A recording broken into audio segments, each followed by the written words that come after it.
pada hari ini. Perkenalkan, saya mahasiswa Universitas Cendrawasih, Fakultas Ekonomi dan Bisnis, jurusan Manajemen. Nama saya di sini Natalia Pandai. Saya akan mempresentasikan hasil kerja saya tentang manajemen keputusan beresiko. Yang pertama, saya akan membahas tentang definisi resiko. Risiko dapat ditafsirkan sebagai bentuk ketidakpastian tentang suatu keadaan yang akan terjadi nantinya atau future dengan keputusan yang akan diambil pada saat ini.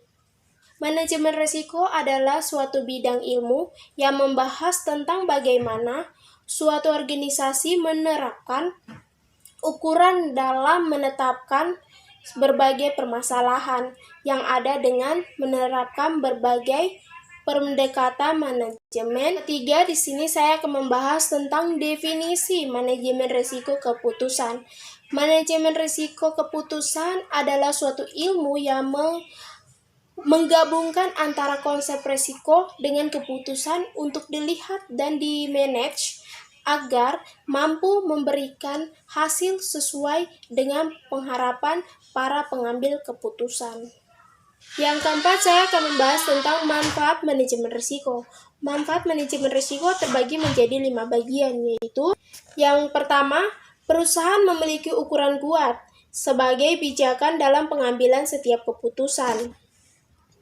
Yang kedua, mampu memberi arah bagi perusahaan dalam melihat atau mempengaruh-pengaruh yang mungkin timbul baik secara jangka pendek maupun secara jangka panjang. Yang ketiga, yaitu mendorong para manajer dalam pengambilan keputusan atau selalu menghindar risiko. Yang ketiga, yaitu mendorong para manajer dalam pengambilan keputusan untuk selalu menghindari risiko dan menghindari dari pengaruh-pengaruh terjadinya kerugian.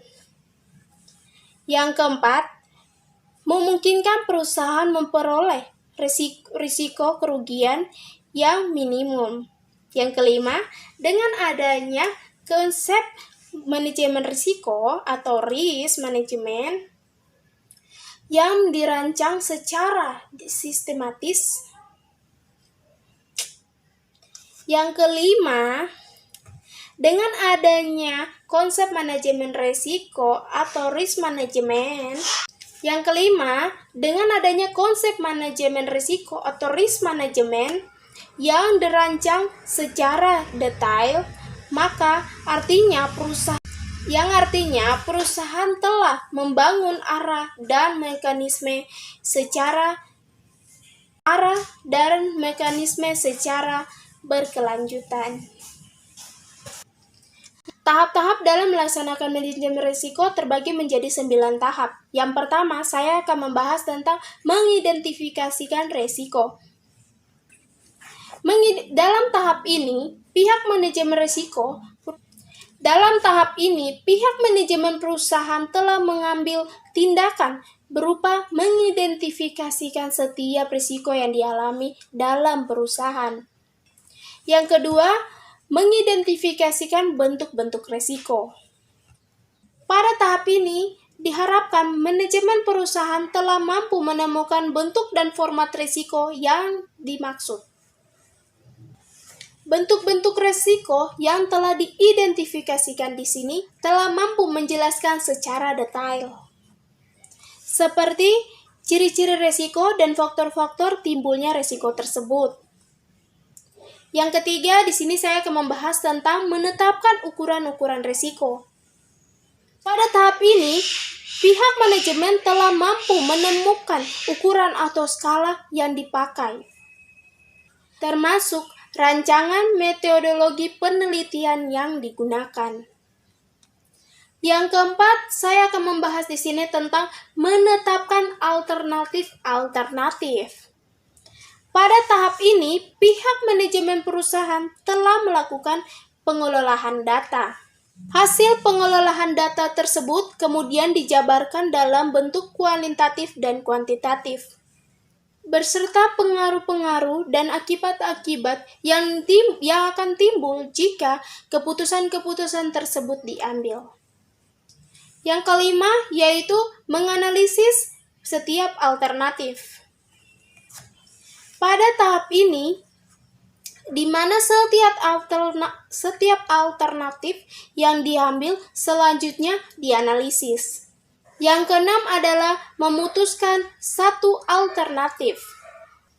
Pada tahap ini, setelah berbagai alternatif dipaparkan dan dijelaskan baik secara lisan maupun tulisan oleh para manajemen perusahaan, maka diharapkan para manajemen perusahaan sudah memiliki pemahaman secara khusus dan mendalam. Yang berikut adalah ketujuh. Yang ketujuh yaitu melaksanakan alternatif yang dipilih. Pada tahap ini, setelah alternatif dipilih dan ditegaskan di dalam bentuk tim untuk melaksanakan ini, maka artinya manajemen perusahaan sudah mengeluarkan surat keputusan atau SK yang dilengkapi dengan rincian biaya. Yang kedelapan yaitu mengontrol alternatif yang dipilih. Pada tahap ini, alternatif yang dipilih telah dilaksanakan dan pihak manajemen beserta para manajer perusahaan. Tugas utama manajer perusahaan adalah melakukan kontrol yang maksimal agar menghindari timbulnya berbagai risiko yang tidak diinginkan. Yang terakhir atau yang kesembilan yaitu mengevaluasi jalannya alternatif yang dipilih. Pada tahap ini, setelah alternatif dilaksanakan dan dikontrol, maka selanjutnya pihak tim manajemen melaporkan secara sistematis kepada manajer perusahaan. Yang keenam adalah tipe risiko. Tipe risiko terbagi menjadi dua bagian, yaitu risiko murni dan risiko spekulatif.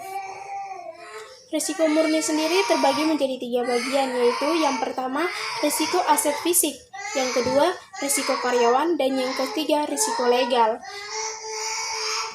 Yang kedua adalah risiko spekulatif. Risiko spekulatif terbagi sendiri menjadi 4 bagian, yaitu yang pertama risiko pasar, yang kedua risiko kredit, yang ketiga risiko likuiditas, dan yang keempat risiko operasional. Yang ketujuh yaitu sistematis risk, unisistematis risk, dan total risk. Yang pertama adalah sistematis risk atau resiko sistematis. Adalah resiko yang tidak bisa didefinisikan, atau dengan kata lain resiko yang sifatnya mempengaruhi secara menyeluruh. Yang kedua adalah unisistematis risk, yaitu risiko yang tidak bisa disistematis, yaitu hanya membawa dampak pada perusahaan saja. Yang ketiga adalah total risk. Total risk adalah gabungan antara unisistematis risk dan sistematis risk. Selanjutnya kita akan masuk yang ke bagian yang ke-8, yaitu mengelola resiko. Mengelola resiko terbagi menjadi 4 bagian. Yang pertama yaitu memperkecil resiko. Yang kedua, mengalihkan resiko. Yang ketiga adalah mengontrol resiko, dan yang terakhir adalah pendanaan resiko.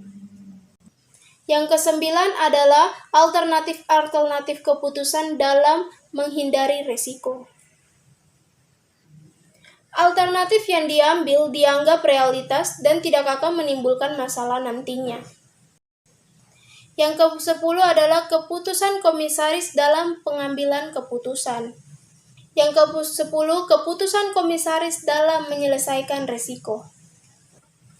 Kondisi mengantisipasi timbulnya fales di pasaran.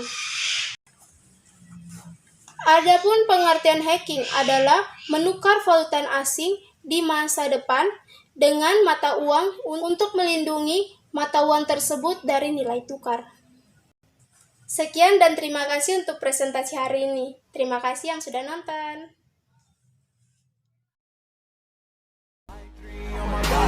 I'm an icon, man. And my girl about a 10. I should fuck her in a Benz. Make it somehow I'm a prince, yeah, man. All we talk about is